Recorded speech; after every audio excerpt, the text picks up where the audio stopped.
Hello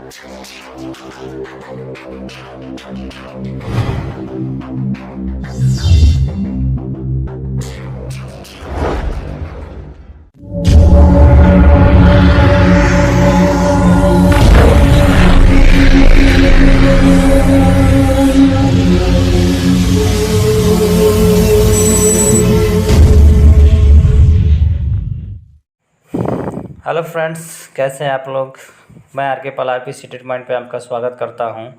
और जैसा कि हम लोग सीटेट पेपर 2 के जो भी तैयारी करते हैं उनके लिए मैं साइंस का मैराथन क्लास चला रहा था, जिसमें एक क्लास हो चुका है, जिसमें लोग कुछ पॉइंट इंपॉर्टेंट पढ़े थे, भोजन का पॉइंट पढ़े हुए थे। तो उसी सीरीज़ को हम लोग कंटिन्यू करेंगे, जो काफ़ी हेल्पफुल रहेगा। आप लोग का काफ़ी अच्छा रिस्पॉन्स मिला उस वीडियो का, आप लोगों ने काफ़ी अच्छा रिस्पॉन्स दिया। तो उसी सीरीज़ को हम लोग कंटिन्यू करेंगे। ये टॉपिक वाइज जो है एनसीईआरटी बुक से जो टॉपिक लिया गया 5, 6, 7, 6 to 8 के लिए 6, 7, 8, तो उसी को मैं मैराथन के तौर पे चालू किया हूँ।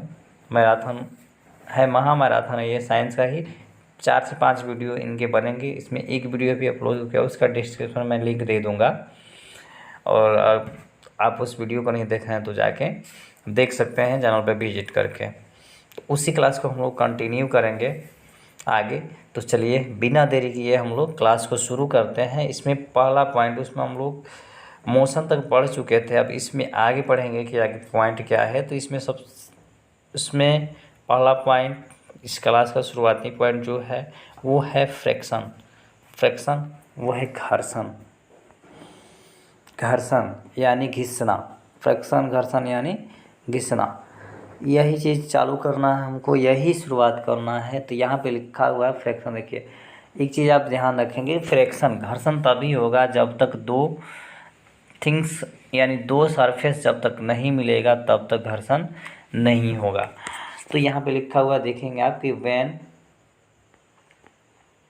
when you throw a ball on the surface it stop after something, why is it friction? Answer is yes।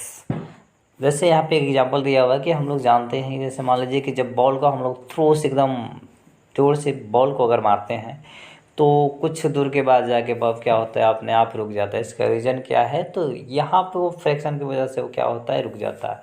मतलब मोमेंट उसमें ज़्यादा होता है, जैसे जैसे उसका गति कम होते जाता है वो अर्थ के सरफेस पे आने लगता है बॉल, और वो उसको रोक देता है, वहाँ पे विरोध उत्पन्न कर देता है, वही हो जाता है फ्रैक्शन। तो यहाँ पे लिखा है कि अब यहाँ पे हमको पता क्या चल रहा है, there is force which act opposite to the surface called frictional force. उसी को हम लोग घर्षण बल कहते हैं। यानी जब दो वो थिंग्स है और वो आपस में क्या करेगा, रगड़ खाएगा, तो वहाँ पे जो बल लगता है उसको हम लोग घर्षण बल कहते हैं।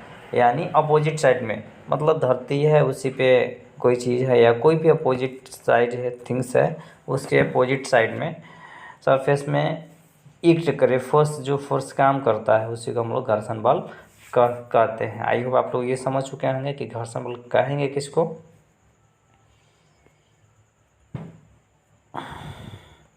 समझ चुके हैं घर्षण बल कहेंगे किससे। जैसे एक फिगर से समझते हैं, जैसे एक ये फिगर हो गया, ठीक, और इसी ऑब्जेक्ट पे पहला ऑब्जेक्ट हो गया, इसी ऑब्जेक्ट पे दूसरा वस्तु यहाँ से रगड़ते हुए यहाँ तक आया, इसको रोक दिया, आग एक दूसरे के आगे नहीं जाने देंगे। यानी यहाँ पे जो फोर्स काम करेगा, यहाँ पे जो फोर्स वर्क करेगा वो फोर्स कहलाएगा हमारा घर्षण बल, क्योंकि ये एक दूसरे के अपोजिट क्या करेंगे, वर्क करना शुरू करेंगे। तो घर्षण के लिए याद रखेंगे, क्वेश्चन पूछ भी देता है कि घर्षण के लिए कितने सतह की जरूरत होती है, तो घर्षण के लिए कम से कम 2 सतह की जरूरत होती है। तो आपस में एक दूसरे से गड़ करते हैं और उसी पे जो बल उत्पन्न होता है उसी को हम लोग फ्रैक्शनल फोर्स घर्षण बल कहते हैं। आई होप आप ये समझ पाए होंगे। अब आगे देखते हैं, इसी में नेक्स्ट पॉइंट जो लिखा हुआ है कि frictional force always oppose the force applied by us. Friction जो होता है ना, हम लोग के अपोजिट हमेशा क्या होगा, बल रहेगा। पृष्ठ पर विपरीत दिशा में एक बल कार्य करता है जो हमें रोकता है तथा गिरा देता है, उसी बल को घर्षण बल कहते हैं। यहाँ पे सिंपल एग्जाम्पल होगा, कोई भी सतह है उस पर काम करना शुरू करेगा जो हमें रोकेगा भी और जो हमें गिराएगा भी, उसी बल को हम लोग घर्षण बल कहते हैं, फ्रैक्शनल फोर्स कहते हैं। इससे इंपॉर्टेंट कुछ पॉइंट दिया हुआ है, this friction force is strong on the rough surface and weak on the smooth surface. कह रहा है कि अब फ्रैक्शन जो है अगर रफ है तो वहाँ पे वो क्या होगा, अगर रफ है तो उस पर फ्रैक्शन की मात्रा जो होगी, आप देखे भी होंगे रफ चीज़ होगा, ऐसे ऐसे ऐसे ऐसे चीज़ है, तो यहाँ पे फ्रैक्शन बहुत ज़्यादा मात्रा में होगा, हाई बहुत ज़्यादा मात्रा में फ्रैक्शन वर्क करेगा, यानी स्ट्रॉन्ग होगा। लेकिन अगर चिकना सतह है, पूरा चिकना सतह है, तो चिकने सतह पे फ्रैक्शन जो होगा ज़्यादा नहीं होगा। एक मान लीजिए कि यहाँ पे एक आप कंचा ले लिए, गोली लिए, तो रफ वाले पे अगर गोली को हम फेंकते हैं तो वो क्या होगा, घर्षण करते करते धीरे धीरे कुछ दूर तक लुढ़केगा। लेकिन वही इस पर अगर गोली रख दें प्लेन वाला पे, चिकने वाला पे, तो ये क्या करेगा, आगे चला जाएगा। यानी रफ सतह जो होता है घर्षण के मान को क्या करता है, वो स्ट्रॉन्ग करता है, जबकि स्मूथ सरफेस जो होता है वो वीक करता है, घर्षण को वीक करता है। समझ में आएंगे। नेक्स्ट है कि friction play very important role in our life because we can not walk, right, stop and even can not hold the glass without friction. देखिए यहाँ पे इससे प्रॉपर्टीज है कि फ्रिक्शन हमारे लाइफ में काफ़ी बड़ा रोल अदा करता है, काफ़ी बड़ा रोल अदा करता है। ऐसे कहा जाए तो घर्षण नहीं तो जीवन नहीं, बिना घर्षण का जीवन संभव ही नहीं। जैसे हमको लिखना है, टहलना है, रुकना है, कोई भी काम, ग्लास पकड़ना है, तो बिना फ्रिक्शन का हम लोग कोई भी चीज़ को ना कैच कर सकते हैं, ना पकड़ सकते हैं, ना टहल सकते हैं, ना लिख सकते हैं। हम बोलते हैं उसमें भी फ्रिक्शन का क्रिया होता है, हम चलते हैं उसमें भी फ्रिक्शन चाहिए। यानी सिंपल कह सकते हैं कि जहाँ घर्षण नहीं वहाँ जीवन नहीं। घर्षण जिस तरह से जल ही जीवन है, उसी तरह से घर्षण के बगैर कोई भी काम, विदाउट कोई भी वर्क नहीं हो सकता है। इसलिए घर्षण का हमारे लाइफ में काफ़ी इम्पोर्टेंट रोल है और ये अदा करता है हमारे लाइफ में। ठीक, तो लिखने में, टहलने में, रुकने में, इस सब में घर्षण क्या करता है, किसी चीज़ को हम लोग कैच करते पकड़ते हैं, उसमें सब में घर्षण काम करता है। अब यहाँ पे देखेंगे moving car will never stop if there is no friction. जैसे अगर मान लीजिए कि कार चल रही है, अगर इसमें फ्रिक्शन नहीं होता है तो कार स्टॉक ही नहीं रहती। अगर फ्रिक्शन नहीं रहता तो ब्रेक ही नहीं रहता। साइकिल भी हो गई, साइकिल चल रही है, अगर उसमें फ्रिक्शन नहीं रहता तो वो ब्रेक नहीं मारती तो वो रुकती नहीं। तो कार में ब्रेक जो होता है फ्रिक्शन की वजह से ही क्या होता है, वो रुकता है। अब हमारा फ्रिक्शन जो देखेंगे ना, घर्षण जो देखेंगे, वो दो तरह का होता है। एक होता है सर्फी घर्षण और एक होता है स्टैटिक घर्षण। एक होगा स्लाइडिंग एंड दूसरा होगा स्टैटिक। दो तरह के होंगे घर्षण। घर्षण कितने प्रकार के, दो तरह के, एक होंगे सर्फी घर्षण और एक होंगे स्टैटिक घर्षण। आइए जानते हैं कि ये दोनों क्या हैं। तो देखिए स्लाइडिंग फ्रिक्शन, स्टैटिक में देखिएगा आप कि is friction that act on object when they are sliding over a surface. Sliding friction is weaker than static friction. Sliding friction उसको कहते हैं, स्लाइडिंग फ्रिक्शन उसको कहेंगे जो ऑब्जेक्ट होगा ना वो ओवर सरफेस होगा और वीकर होगा स्टैटिक से, सीधा से, उसी को हम लोग स्लाइडिंग कहेंगे, स्लाइडिंग फ्रिक्शन कहेंगे। अब रोलिंग फ्रिक्शन यानी लोटनी घर्षण भी इसमें है। तो इसमें देखिए is the frictional force that occurs when an object roll in another like car, wheel और ground. Rolling friction is generally lesser than sliding friction. अब देखिए यहाँ दिया हुआ है रोलिंग जो होता है वो क्या होगा, वो पूरा राउंड में होगा, पूरा राउंड में। रोलिंग जो होगा वो पूरा आपके राउंड में होगा। रोलिंग का मतलब होगा राउंड में फ्रिक्शन होगा इसमें। जैसे गाड़ी का चक्का हो गया, साइकिल का चक्का, बाइक का चक्का हो गया, ये जितने भी व्हील उसके होते हैं उसमें क्या होते हैं, उसमें लोटनी घर्षण होते हैं, रोलिंग फ्रिक्शन होते हैं। और ये हमेशा जो होंगे ना वो स्लाइडिंग फ्रिक्शन से वीक होंगे। हमेशा जो होंगे स्लाइडिंग फ्रिक्शन से लीजर होंगे, वीक होंगे। नेक्स्ट पॉइंट इसमें जो लिखा हुआ है वो लिखा है कि friction can never be eliminated but it can be reduce to some extent. घर्षण कभी भी समाप्त नहीं हो सकता है, कम किया जा सकता है। लाइक जूतों के तले अथवा वाहनों के टायर में फ्रिक्शन बढ़ाने के लिए खांचेदार बनाए जाते हैं। ये देखिए घर्षण को कभी भी कम नहीं किया जा सकता है, ये कभी भी समाप्त नहीं हो सकता है। घर्षण कभी भी समाप्त नहीं होता। एक बात ही मैं बोला हूँ कि घर्षण नहीं तो जीवन नहीं, इसके बगैर कहीं पे जीवन संभव नहीं है। तो घर्षण कभी भी समाप्त नहीं होता, ये लीजिए समाप्त नहीं होगा। लेकिन एक चीज़ हम लोग कर सकते हैं, इसको हम लोग घटा सकते हैं या बढ़ा सकते हैं। मतलब डिक्रीज भी कर सकते हैं और इंक्रीज भी कर सकते हैं। इसको बढ़ाया जा सकता है, घटाया जा सकता है। एज ए लाइक ले लेंगे जूतों के तली अथवा वाहन के टायर में फ्रिक्शन बढ़ाने के लिए खांचेदार बनाए जाते हैं। क्वेश्चन आ भी जाता है कि जूते में खांचे क्यों बनाए जाते हैं या वाहन के टायर में खांचेदार क्यों बनाए जाते हैं नीचे जो होते हैं, तो उसका रीज़न यही है, घर्षण को बढ़ाने के लिए वाहन के टायर में या जूतों के तली में हम लोग खांचेदार बनाए जाते हैं। जैसे grease, oil, it is lubricant are applied in many moving machines to reduce friction. और इसके अलावा हम लोग कोई भी चीज़ है जिसमें फ्रिक्शन काफ़ी है तो उसको फ्रिक्शन को कम करने के लिए हम लोग ग्रीस का, ऑयल का, लुब्रिकेंट जिसको बोला जाता है, लुब्रिकेंट का हम लोग यूज करते हैं तो फ्रिक्शन को आसानी से रोका जा सकता है या मूविंग कर सकता है उस पर मशीन जो होता है। फ्रिक्शन का also generate heat like we rub और आवर हैंड्स। अब एक चीज़ और यहाँ पे लिखा है कि फ्रिक्शन जब भी होता है ना हमेशा जनरेट करता है हीट को, यानी ऊष्मा को।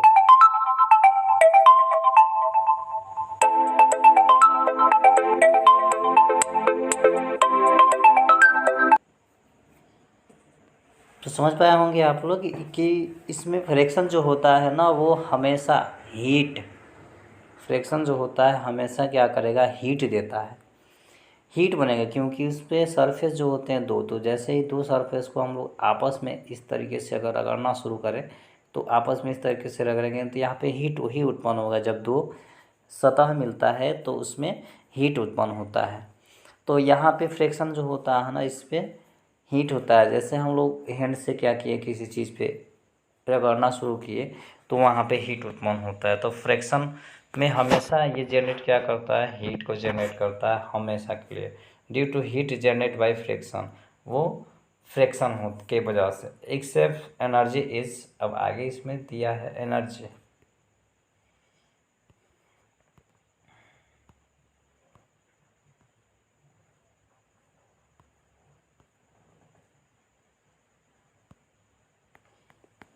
एक्सेस एनर्जी जो होता है इसमें काफ़ी ज़्यादा मात्रा में क्या करता है, एनर्जी को प्रोड्यूस करता है।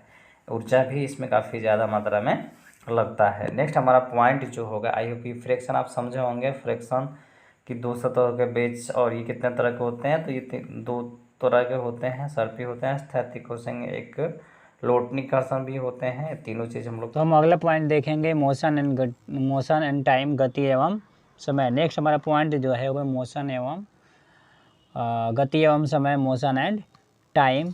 तो देखेंगे आप कि ऐसे सिंपल, उसके पहले हमको जानना पड़ेगा कि विराम अवस्था क्या होता है, रेस्ट अवस्था क्या होता है। तो जब भी वस्तु की स्थिति में समय के साथ कोई भी परिवर्तन नहीं होगा, जब भी वस्तु में एनीथिंग्स, कोई भी वस्तु है उसमें समय के साथ कोई परिवर्तन नहीं होता है, फिक्स बैठा है यहाँ पे तो फिक्स ही बैठा है, समय के साथ कोई भी परिवर्तन नहीं होता है, उसको हम लोग कहते हैं रेस्ट अवस्था, रेस्ट स्टेट या विरामावस्था।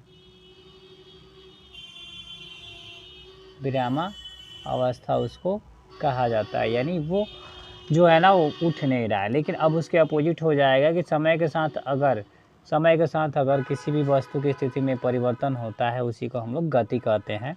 यहाँ पे लिखा हुआ है कि समय के साथ किसी भी वस्तु की स्थिति में परिवर्तन जो होता है वही क्या कहलाता है, गति कहलाता है। उसी को हम लोग गति कहते हैं। जैसे लिखा है, the world around us is full of motion. जितनी दुनिया में जितनी भी चीज़ें हैं वो मोशन से भरी हुई है, गति से भरी हुई है। एनीथिंग दैट मूव और change is position with time is simply of A motion. साधारण भाषा में हम लोग कह सकते हैं कि किसी भी वस्तु का स्थिति में परिवर्तन, समय के साथ परिवर्तन जो होता है वही हमारा गति कहलाता है। और ये हमारे गति जो होते हैं ना कई तरह के होते हैं। देखिए यहाँ पे लिखा, object can move in different way like circular, rectangular, oscillatory, periodic, rotational and इटीसीडीज आर फॉर्मेड इस टाइप ऑफ मोशन। और यहाँ पे अगर आप कहता है कि गति के प्रकार कितने होते हैं, तो गति के प्रकार आपके मुख्य रूप से कई तरह के होते हैं, जिसमें वृत्ताकार होता है, अनुदिश होता है, दोलन होता है, आवर्ती गति होता है, घूर्णन गति होता है। ठीक होता है। इसमें वृत्ताकार, सर्कल से ही आपको पता चल जाएगा। इसमें जो गति होगा ना, पहले वृत्ताकार ही जान लेते हैं। वृत्ताकार गति किसको कहेंगे, जैसे में वैसा गति जो वृत्त में एकदम सर्कल में होगा, इसी सर्कल में गति होगा। यहाँ पे मान लीजिए कोई वस्तु चला है, यहाँ से वो सर्कल में ही चल के फिर यहीं पे पहुँच गया, जैसे घड़ी होता है, सिंपल भाषा में आप देख सकते हैं घड़ी में भी जो गति होती है वो सर्कुलर गति होती है। तो इसमें सर्कल में जो गति होगा उसको हम लोग वृत्ताकार गति कहते हैं। उसी के बारे में यहाँ पे लिखा हुआ है, उसी के बारे में यहाँ पे लिखा है कि in circular motion the body move around certain body, for example earth move around sun. जैसे मान लीजिए कि हमारा ये एग्जांपल में ये सन हो गया और ये अर्थ यहाँ पे क्या होती है, इस तरह से वो घूमती है, बॉडी मूव करती है, तो सर्कल में ही क्या करेगी, वो मूव करेगी। तो इसी को हम लोग सर्कुलर मोशन कहते हैं। इसके अलावा यहाँ पे लिखा है कि in rotatory motion the body rotate in on axis, for example earth rotate on its on axis. Axis का मतलब अक्ष होता है, अक्ष में जैसे मतलब इस अक्ष से अगर शुरुआत हुआ, मतलब मान लीजिए कि यहाँ पे इसका अक्ष, पृथ्वी का यहाँ पे अक्ष है, इस अक्ष से शुरुआत हुआ तो ये अपने अक्ष पे ही क्या करेगी, रोटेट करेगी, घूमेगी, अपने अक्ष पे ही ऐसे घूमेंगी। तो ये प्रोसेस जो होता है इसको रोटेट कहते हैं। ये अपने आप पे इसका अक्ष होता है, जैसे मैं एग्जांपल यहाँ पे दिया हुआ है रोटेट। फिर घूर्णन गति है, फिर आवर्ती गति है। आवर्ती गति मतलब एक पीरियड होगा, टाइम होगा, आवर्त के अनुसार से वो घूमेगी, उसका आवर्ती गति कहा जाएगा। फिर घूर्णन गति, वो गति घूरते हुए गति करते जाएगी। तो ये गति के कुछ टाइप थे और गति का डिफिनीशन था। अब इसी में हम लोग पढ़ेंगे स्पीड, चाल है, चाल। तो देखिए सिंपल है, स्पीड, चाल। The basic unit of speed and this basic unit of time is second. मतलब प्रति इकाई समय में स्पीड का फार्मूला देखें, speed the rule of distance change. Formula है यहाँ पे कि चाल किससे कहेंगे, तो किसी भी वस्तु इकाई समय में तय की गई दूरी, एक यूनिट होता है समय का, उसमें जितनी डिस्टेंस को तय किया जाता है, डिस्टेंस कवर किया जाता है, वही आपका स्पीड कहलाता है। स्पीड का फार्मूला आप जानते होंगे, यहाँ पे लिखा हुआ है फार्मूला स्पीड का, आप देख सकते हैं यहाँ पे, डिस्टेंस इनटू टाइम। स्पीड का फार्मूला जो होता है डिस्टेंस इनटू टाइम होता है। Speed is equal to distance into time. अब यानी चाल बराबर अगर देखेंगे तो चाल बराबर हो जाएगा आपका दूरी बटे समय, दूरी बटे समय। एक चीज़ इसमें देखेंगे, ये फार्मूला होता है चाल का। चाल समझोगे, इकाई समय में जितनी भी दूरी तय करेंगे, कवर करेंगे, उसको हम लोग चाल कहेंगे। और चाल का फार्मूला जो होगा वो क्या होगा, डिस्टेंस बाई टाइम। और इसका फार्मूला किलोमीटर प्रति सेकंड होता है, या मीटर, किलोमीटर प्रति घंटा होता है, मीटर प्रति सेकंड होता है। अगर डिस्टेंस किलोमीटर में है तो प्रति घंटा में समय रहेगा, तो किलोमीटर और घंटा में होगा। अगर हावर्स में समय टाइम दिया हुआ है तो किलोमीटर दूर तय, तो ये इसका ऐसे मात्र किलोमीटर प्रति सेकेंड। अगर मीटर में देता है तो मीटर प्रति सेकंड हो जाता है इसका चाल। ठीक, इसको कन्वर्ट करना होता है, किसी रहता है। तो आगे इसी में देखेंगे, इसमें दिया हुआ है। अभी हमारी गति के बारे में जानेंगे कि गति हमारी जो होती है वो कितनी तरह की होती है। जैसे उसमें बताए थे, देखिए उसमें भी दो तरह का हो जाएगा आपका, एक यूनिफॉर्म होता है गति, एक फॉर्म होता है। तो कह रहा है कि a body uniform motion cover equal distance in equal interval of time, there is zero acceleration in it uniform motion. अधिक हो जाएगा नॉन यूनिफॉर्म मोशन। मतलब यहाँ पे कहने का मतलब है कि अगर कवर डिस्टेंस जो है इक्वल इंटरवल टाइम, एक निश्चित समय में क्या करता है, इक्वल गति करता है, दूरी करता है, उसको हम लोग यूनिफॉर्म मोशन कहेंगे।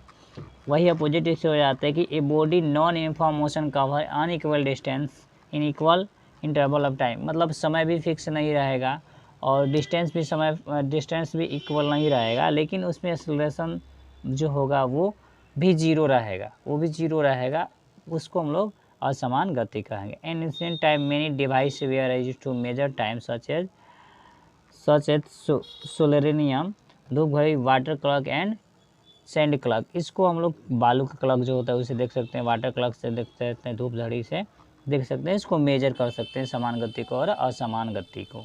ठीक है, इसी में दिया हुआ है, एक क्वेश्चन दिया है यहाँ पे कि ये bus cover first 10 kilometre distance of this journey at average 40 kilometre hours and remaining 45 distance at an average 6 kilometre प्रति। Just what is average speed on the entire average speed.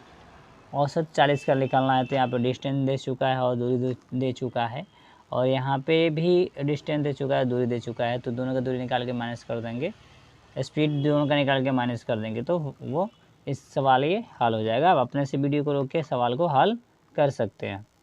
फिर नेक्स्ट हमारा point जो है वो गति से point था, और गति से क्वेश्चन भी था, स्पीड गति पढ़ लिए, चाल पढ़ लिए। अब नेक्स्ट पॉइंट हमारा जो है वो फोर्स एंड प्रेशर। आप इसके बारे में अच्छी तरह से जानते होंगे। बल जब भी हम लोग भी कोई भी काम करते हैं उसको धक्का दे दीजिए या खींच लीजिए।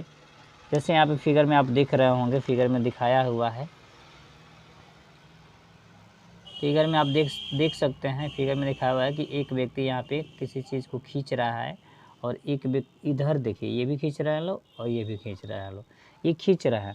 तो वही खींचने ठेला खींचते हैं, या किसी चीज़ को, अलमारी को या वगैरह को क्या करते हैं हम लोग, धकेलते हैं। तो ये सब पे एक बॉल काम करता है, एक मतलब ऑब्जेक्ट काम करता है, उसी को हम लोग बॉल कहते हैं। जैसे यहाँ पे लिखा है ए पुश, यहाँ पे एग्जाम्पल आप देख सकते हैं, लिखा हुआ है कि ए पुश और pull on object is called force.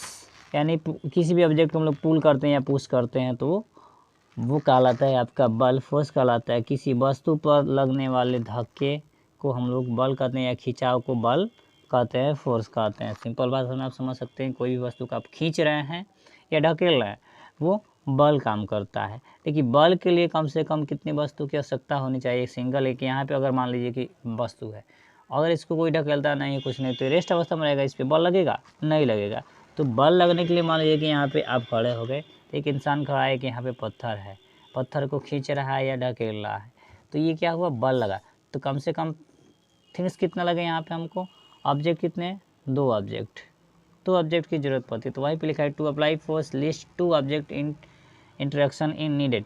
यानी बल लगाने के लिए कम से कम दो वस्तुओं में अन्योन्य क्रिया होना चाहिए। अन्योन्य क्रिया का मतलब एक दूसरे में संबंध होना जरूरी है, दो वस्तु कम से कम रहना चाहिए, ठीक है। तो बल के लिए दो वस्तुओं का रहना जरूरी है। और बल का इस सही मात्रक आप जान लीजिए, नोट्स में नहीं है, बल का इस सही मात्रक जो होता है वो न्यूटन होता है, ठीक। ऐसा ही मात्रक न्यूटन होता है। देखिए यहाँ पे लिखा है वस्तु पर एक ही दिशा में लगाए गए बल फोर्स से जुड़ जाते हैं।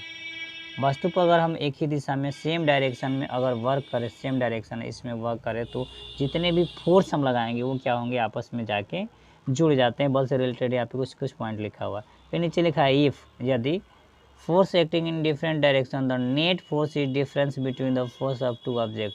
अगर अलग अलग डिफरेंस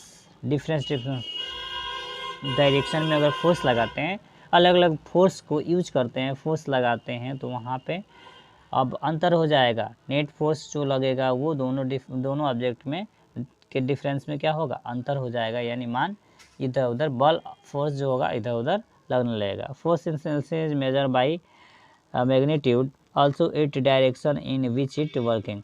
फोर्स को, बल को हम लोग हमेशा किससे, चुंबक, मैग्नीट्यूड यानी चुंबक से क्या करते हैं, चुंबक जो होता है, चुंबक से हम लोग बल को एक्सटर्नल कर सकते हैं, इंटरनल कर सकते हैं। और बल हमारा जो होता है वो क्या होता है, एक सदिश राशि होता है, क्योंकि इसमें दिशा और परिणाम दोनों होते हैं, इसलिए इसको हम लोग सदिश राशि कहते हैं। जिसमें केवल दिशा होता है उसको अदिश राशि कहा जाता है। जिसमें दिशा और परिणाम दोनों होते हैं उसको हम लोग सदिश राशि कहते हैं। अब पढ़ेंगे बल के प्रकार जो होते हैं कितने तरह के होते हैं, तो दो तरह के होते हैं। एक मिनट, और इसमें लिखा है कि you can change shape, direction, speed of an object by an applying force. मतलब जब हम लोग क्या करते हैं, फोर्स लगाते हैं किसी भी वस्तु पे अगर बल लगाए, तो उसके हम लोग शेप में आकृति कर सकते हैं, उसके दिशा में आकृति कर सकते हैं, उसके स्पीड यानी चाल में हम लोग क्या कर सकते हैं, चेंजिंग कर सकते हैं। जब फोर्स लगता है, बल लगता है, तो ये तीन चीज़ें चेंज हो जाती है, वो है आकृति, दिशा, चाल, शेप, डायरेक्शन एंड स्पीड। वो क्या होगी, चेंज हो जाएगी, कि वहाँ पे फोर्स अप्लाई होता है। तो जब भी फोर्स अप्लाई होगा तो ये तीन चीज़ें ये क्या होंगी, चेंज हो जाएगी। आई होप फोर्स से आप समझ पाए होंगे। अब इसका प्रकार देखेंगे कि होते कितने तरह के हैं। तो ये दो तरीके के होते हैं, कॉन्टैक्ट फोर्स होते हैं और नॉन कॉन्टैक्ट फोर्स होते हैं। यानी कॉन्टैक्ट फोर्स होते हैं, नॉन कॉन्टैक्ट फोर्स होते हैं, ठीक है। तो कॉन्टैक्ट फोर्स में देखिए, the force which act body when they are physical contact are called contact force. मतलब कॉन्टैक्ट फोर्स कॉन्टैक्ट फोर्स में वैसा बल होता है जिसको हम लोग क्या करते हैं, बॉडीली वो कॉन्टैक्ट होता है, फिजिकल रूप से बॉडीली वो क्या होगा, कॉन्टैक्ट होगा। जैसे ही अपने हम बॉडी से बल लगाएंगे उसको हम लोग कॉन्टैक्ट फोर्स कहेंगे। संपर्क बल इसको कहा जाता है, यानी छुएंगे, जब तक टच नहीं करेंगे, छुएंगे नहीं तब तक बल नहीं लगेगा। तो यानी हमारे बॉडी टच किया जहाँ पे, वहाँ पे बल लगा, वो कॉन्टैक्ट फोर्स हो जाएगा। और नॉन कॉन्टैक्ट फोर्स में क्या होगा, असंपर्क बल में इसके अपोजिट हो जाएगा।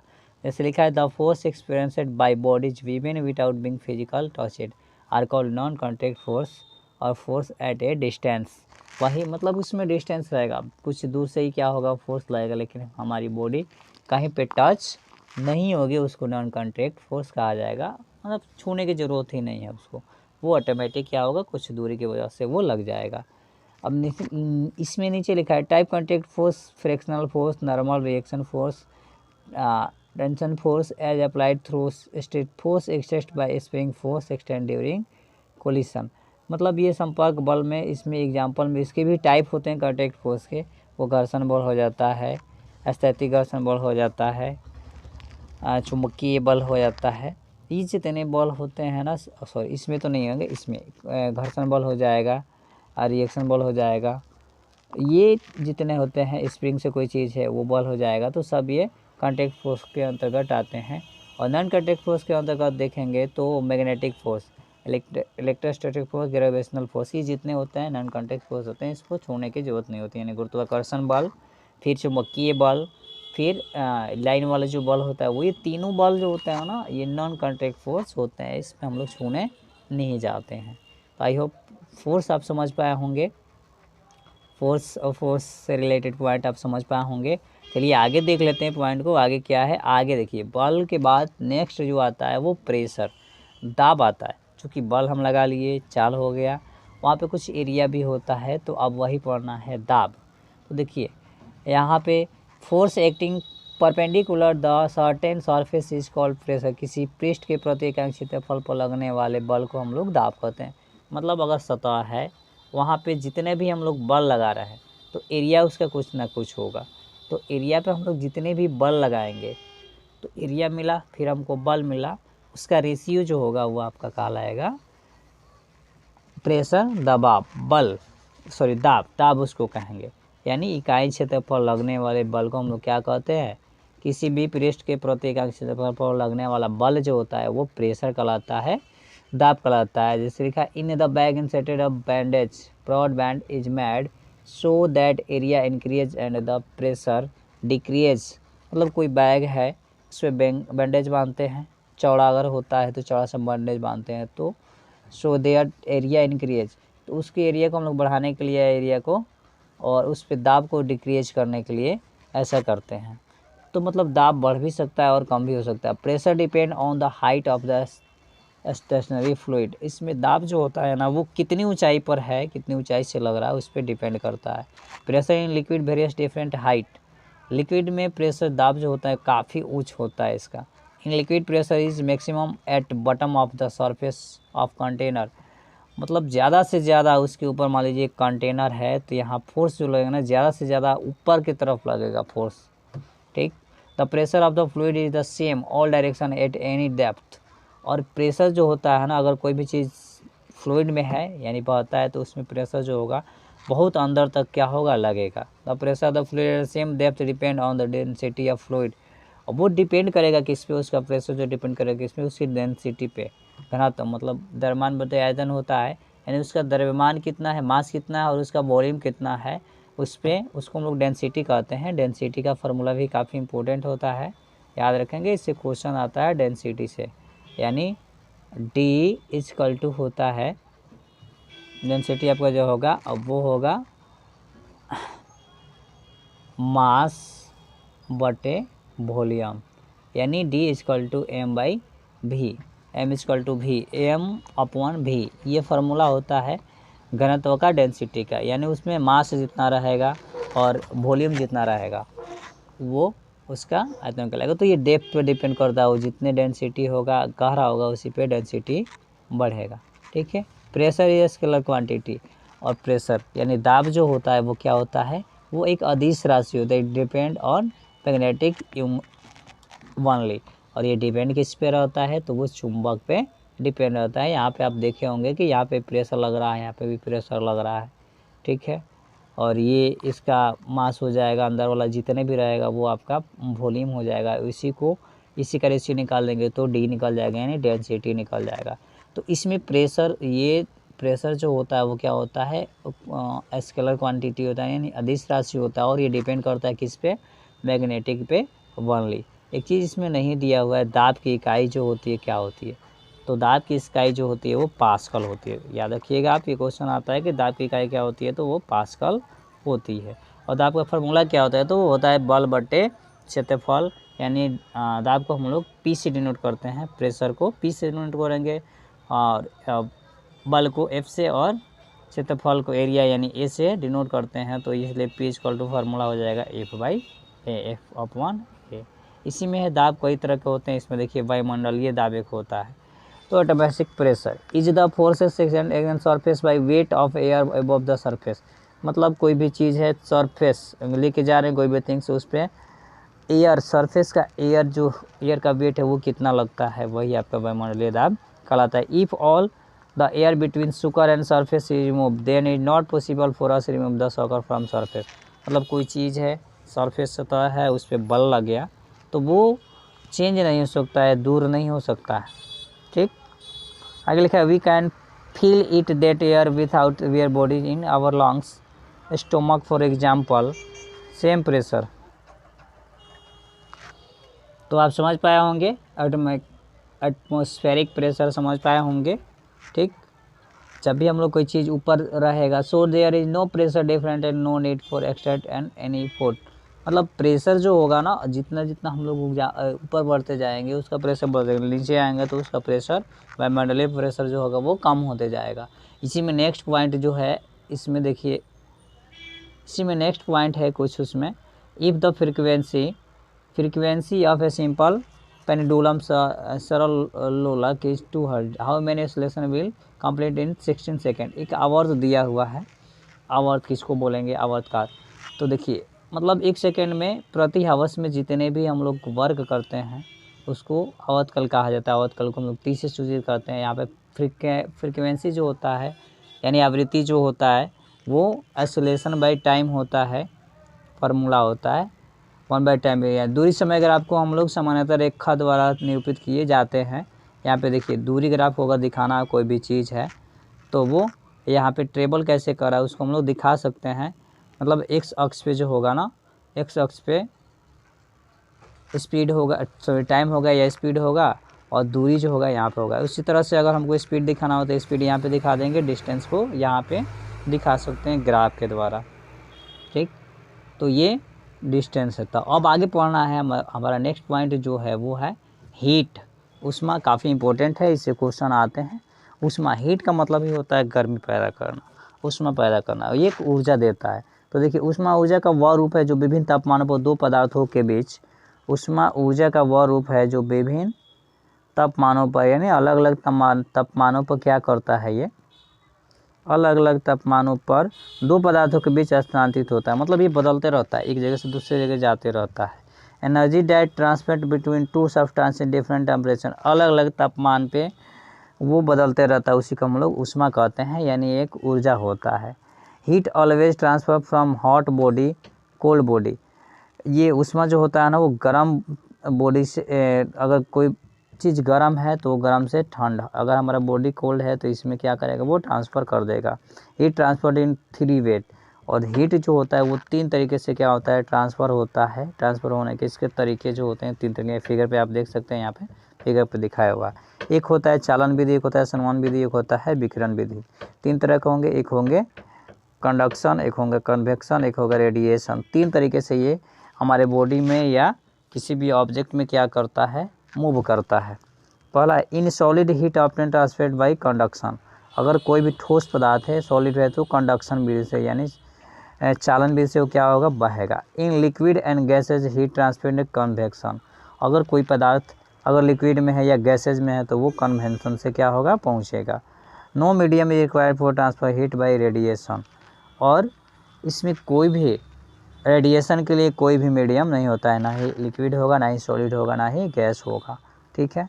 Substance that allow heat transfer from they are conductor of heat, मतलब कोई भी पदार्थ है जिसमें ऊष्मा निकलता है, हीट देता है, वो विद्युत के क्या होते हैं, चालक होते हैं, यानी ऊष्मा के वो चालक होते हैं। जैसे में आयरन, ये सब्सटेंस जो होते हैं ये क्या होते हैं, ट्रांसफ़र करते हैं हीट को। एल्युमिनियम, ये भी क्या करते हैं, ट्रांसफ़र करते हैं। While other are not plastic, wood, air, water, इसमें क्या होते हैं, हीट जो होते हैं वो प्लास्टिक नहीं होते हैं, ये ऊष्मा के सुचालक नहीं होते, ये कुचालक होते हैं, ठीक है। तो ऑन कंडक्टर ये होते हैं, सेमी कंडक्टर ऑन कंडक्टर हुए होते हैं, ठीक है। तो ऊष्मा जो होता है चालक होता है, समझ पाओगे। आगे देखिए इसी में दिया है, ये टेम्परेचर के आधार पे समुद्र जो होता है ना, वो उसमें दो तरह के समीर होते हैं, एक होते हैं समुद्री समीर, एक होते हैं समुद्री समीर होते हैं, और एक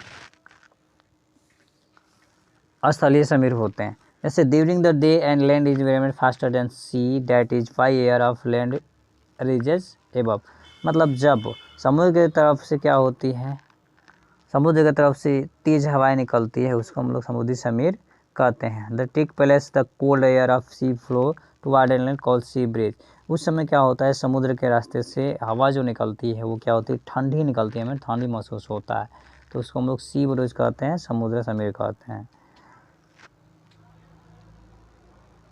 और इसी में दिया है, इसी में आगे देखेंगे नाइट सी, रात के समय में वाटर कूल, जब वो समुद्र का पानी ठंडा हो जाता है, स्लोअर देन द लैंड, तो वो धीरे धीरे धरती की तरफ बढ़ता है। So cold flow from the land to sea, तो वो ठंडी हवा क्या करता है, अपने तरफ से लेके सी से लैंड की तरफ लेके जाता है, उसको हम लोग लैंड ब्रिज कहते हैं। इसलिए रात में टेम्परेचर जो होता है वो क्या होता है, शांत होता है।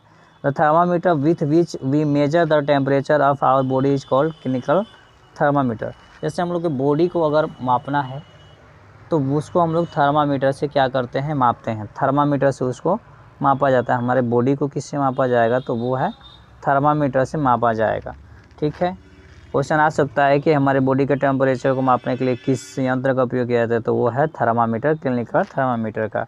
और सामान्य रूप से अगर हम देखें तो सेल्सियस में अगर देखेंगे तो यानी हम लोग थर्मामीटर या टेम्परेचर जो होता है उसको दो तरीके से माप सकते हैं, एक होता है फ़ारेनहाइट में, एक होता है सेल्सियस में, एक होता है केल्विन में, ठीक है। तीन तरीके से मापा जाता है, तो मैक्सिमम हम लोग सेल्सियस में और फ़ारेनहाइट में किसी तापमान को मापते हैं।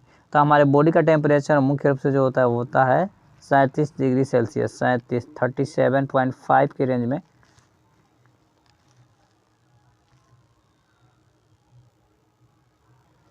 फाइनली वो जो होता है ना वो 37 के रेंज में होता है, 37 के रेंज में होता है। और अगर उसी को अगर हम लोग फ़ारेनहाइट में देखेंगे तो 98 डिग्री सेल्सियस होता है, इसमें माप सकते हैं। Measure temperature from 35 degree Celsius to 44 degree Celsius, सबसे ज़्यादा अगर हम लोग देखेंगे तो टेम्परेचर जो होता है वो 35 डिग्री सेल्सियस से लेकर 42 डिग्री सेल्सियस तक मेजर हो सकता है। In laboratory thermometer can measure 10, यानी ये थर्मामीटर जो होता है क्लिनिकल उसको 35 डिग्री सेल्सियस से 42 डिग्री सेल्सियस तक माप सकता है, कम से कम। उसी में लेबोरेटरी का यानी थर्मामीटर का ये प्रकार है, अलग अलग होता है, दो तरह का होता है, एक क्लिनिकल और एक लेबोरेटरी, एक प्रयोगशाला वाला, एक डॉक्टरी वाला। तो डॉक्टरी थर्मामीटर जो होता है 35 डिग्री सेल्सियस से 42 डिग्री सेल्सियस तक तापमान को माप सकता है। और इसमें लेबोरेटरी वाला जो होता है वो -10 डिग्री सेल्सियस से लेकर 110 डिग्री सेल्सियस तक क्या कर सकता है, उससे हम लोग मेजर किसी भी चीज़ को, टेम्परेचर को मेजर कर सकते हैं। कि laboratory thermometer can not be use for measuring body temperature because mercury level start falling down when you out thermometer from the object. Laboratory thermometer का हम लोग उपयोग जो बॉडी टेम्परेचर के लिए नहीं कर सकते हैं, क्योंकि मर्करी लेवल जो होता है ना वो फॉलिंग डाउन से होता है जब हम लोग थर्मामीटर को आउट करते हैं तो ऑब्जेक्ट को। While clinical thermometer has kink near the bulb that does not allow, तो यहाँ पे देखिए उसमें जो होता है ना, यानी फ़ारेनहाइट हम लोग जो होते हैं क्लिनिकल जो होता है उसमें पारा को भरा जाता है, एसजी को भरा जाता है, थर्मामीटर को। मरकरी जिसको हम लोग बोलते हैं वो लेवल को क्या करता है, डाउन होता है, अप डाउन करते रहता है, तो वही लेवल ही हमें बताता है, ठीक है। तो ये अलाउ होता है। तो ये हीट था। इसमें इस वीडियो में हम लोग 4 से 5 पॉइंट देखे हुए हैं। इसमें पहला पॉइंट हम लोग जो देखे थे वो देखे थे फ्रैक्शन के प्रकार पढ़े, तो आई होप इसको आप समझ पाए होंगे। उसके बाद से फ्रैक्शन का प्रकार पढ़ लिए, फिर उसके बाद से हम लोग मोशन एंड टाइम देखे, यानी गति एवं समय के बारे में देखे। एक फार्मूला इंपॉर्टेंट जो था ये ये देखें, इसमें हम आपको मोशन के बारे में बताएंगे, कब यूनिफॉर्म मोशन होगा, कौन नॉन यूनिफॉर्म मोशन होगा, कब होगा, एक न्यूमेरिकल भी आपको बताएं। और उसके बाद से फिर हम लोग फोर्स पढ़े, प्रेशर पढ़े, फोर्स कितने प्रकार के होते हैं, इससे रिलेटेड जितने भी पॉइंट इंपॉर्टेंट थे। फोर्स जो है क्या है, एक सदिश राशि, इसमें दिशा परिणाम दोनों होते हैं, ये पढ़े। उसके बाद से इसके फोर्स के कांसेप्ट फोर्स पढ़े, फोर्स कितने प्रकार के होते हैं, सबका प्रॉपर्टीज भी पढ़े, कौन कौन होगा, इसके एग्जाम्पल पूछ जाता है। इसके बाद से फिर प्रेशर पढ़े, उसके बाद से एटॉमिक प्रेशर, इसमें इंपॉर्टेंट एक फार्मूला था, दाब बल बाई क्षेत्रफल P=F/1, ये फार्मूला था, इसको पढ़े। फिर उसके बाद से एटमॉस्फेरिक प्रेशर यानी वायुमंडलीय दाब पढ़े। फिर उसके बाद से हम लोग आवर्तकाल टाइम पीरियड पढ़े। उसके बाद से फिर फ्रिक्वेंसी का फार्मूला पढ़े। फिर दूरी समय ग्राफ को कैसे हम लोग दिखाएंगे, ये पढ़े। एक इम्पोर्टेंट नहीं है, लेकिन ये फ्रीक्वेंसी वाला क्वेश्चन जो होता है याद रखेंगे, टाइम का फार्मूला, फ्रीक्वेंसी का फार्मूला। फ्रीक्वेंसी का फार्मूला निकालेंगे तो 1/टाइम पीरियड होता है, वही आवृत्ति का ऑसिलेशन बाई टाइम होता है। तो फार्मूला याद रखेंगे, इससे क्वेश्चन आते हैं, काफ़ी भर भर के क्वेश्चन पूछते हैं सीटेट में। नेक्स्ट इसमें हम लोग ऊष्मा पढ़े, हीट के बारे में पढ़े, इसका मेथड पढ़े 3। और सॉलिड में रहेगा तो कैसे ट्रांसफ़र होगा, तो वो कंडक्शन मेथड से होगा। वही लिक्विड में या गैस में रहेगा तो वो कन्वेक्शन से होगा। और रेडिएशन जो होता है, इसके लिए कोई मीडियम की ज़रूरत नहीं होती है, वो ऐसे चला जाता है। रेडिएशन मोबाइल से भी आ सकता है, टीवी से भी आ सकता है, एंटीना से भी आ सकता है, बहुत सारे इलेक्ट्रिक चीज़ जितने भी यूज़ करते हैं वहाँ से रेडिएशन के लिए कोई मीडियम की ज़रूरत नहीं होती है, ये पढ़े। उसके बाद से यहाँ पे समुद्री ब्रिज और लैंड ब्रिज के बारे में पढ़ें, सी ब्रिज, लैंड ब्रिज के बारे में। फिर हमारा तापमान कितना होता है, ये पढ़ें। तो आई होप इसमें 4 से 5 टॉपिक हम लोग इसमें इंक्लूड किए और इसको पढ़े। ये दूसरा पॉइंट था मैराथन क्लासेस का। आई होप मुझे ये सारी पॉइंट आपको समझ में आया होगा, मुझे उम्मीद है कि ये समझ में आया होगा। और इसमें कोई भी डाउट है तो उसको आप कमेंट सेक्शन में लिख सकते हैं, आप हमसे पूछ सकते हैं, उसका मैं जवाब दे दूँगा। और फिर इसी सीरीज़ को हम लोग कंटिन्यू करेंगे। अगर आपका रिस्पॉन्स अच्छा रहा हो तो आगे कंटिन्यू करेंगे। और ये मैं कभी बोलता नहीं हूँ। अगर आपको वीडियो अच्छा लगा है तो वीडियो को लाइक कर सकते हैं, शेयर कर सकते हैं, कमेंट्स कर सकते हैं और चैनल पे विजिट कर सकते हैं। मिलेंगे नेक्स्ट वीडियो में इसी सीरीज़ को आगे बढ़ाते हुए। तब तक के लिए बाय बाय, टेक केयर, जय हिंद।